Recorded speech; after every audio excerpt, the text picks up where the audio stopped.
რეკრუტირების პროგრამასთან დაკავშირებული საინფორმაციო კამპანია გრძელდება. თავდაცვის სამინისტროს საზოგადოებრივ საქმეთა დეპარტამენტის თანამშრომლები და სამხედრო მოსამსახურეები მთელი საქართველოს მასშტაბით მოსახლეობას პროგრამის დეტალებს აცნობენ.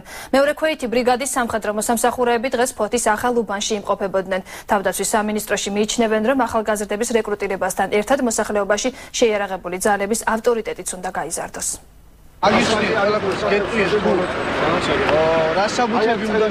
თავდაცვის სამინისტრო რეკრუტირების პროგრამასთან დაკავშირებით აქტიურ საინფორმაციო კამპანიას აგრძელებს. თავდაცვის სამინისტრო ცდილობს საკონტრაქტო სამსახური ახალგაზრდებისთვის მომხიბვლელი გახადოს. წინა ხელისუფლების დროს შეიარაღებულ ძალებში არსებულმა არასაწესდებო ურთიერთობებმა და ნეპოტიზმმა ეს პროცესი გაართულა. თავდაცვის სამინისტრო იმიჯისადმი მიყენებული ზიანის გამოსწორებას ცდილობს. ხელფასების მატება არ დაგეგმილი უახლოეს მომავალში, ახლა ამჟამად 700 ლარია ხელფასი, მაგრამ იზრდება 20-30%-ით. სადაზღვევო პაკეტი შეიცვალა, აი როგორი დაზღვევაც ექნება მინისტრს, ისეთივე დაზღვევა ექნება ყველა სამხედრო მოსამსახურეს.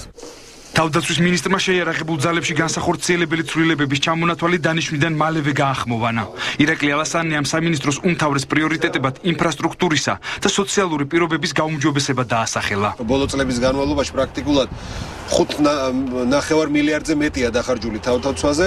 აღმოჩნდა, რომ რეალურად არ მოხმარდა ჯარს. რეალურად არ მოხმარდა ჩვენი თავდაცვის უნარიანობის ამაღლებას. ეს ყველაფერი იცვლება. თავდაცვის სამინისტრომ საქართველოს ბანკთან აქტიური მოლაპარაკებების შედეგად სამხედრო მოსამსახურეების ვალების რესტრუქტურიზაციის შეთანხმებას მიაღწია. გადაცდომებზე მაღალი სახელფასო ჯარიმები და საბანკო ვალდებულებები წინა ხელისუფლების მიერ პირადი შემადგენლობის მართვის ერთ-ერთ ბერკეტად გამოიყენებოდა.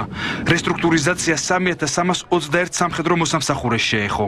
პოლიტიკურად ეს არის გზავნილი წინა ხელისუფლების მიმართ, თუ რა მეთოდებით, რა შანტაჟის საშუალებებით ახორციელებდნენ ისინი, ასე ვთქვათ, ურთიერთობა სამხედრო მოსამსახურეებთან და ამის შესახებ ჩვენ ვისაუბრეთ. რაც შეეხება სამართლებრივ ბუნებას, სამხედრო მოსამსახურის პროფესიის სპეციფიკიდან გამომდინარე, იგი სხვაგან ვერ იმუშავებს, ბუნებრივია თუ კი მას მით უმეტეს მიღებული აქვს უმაღლესი სამხედრო განათლება და ამ შემთხვევაშიც მიდგომა არის ძალიან სამართლიანი.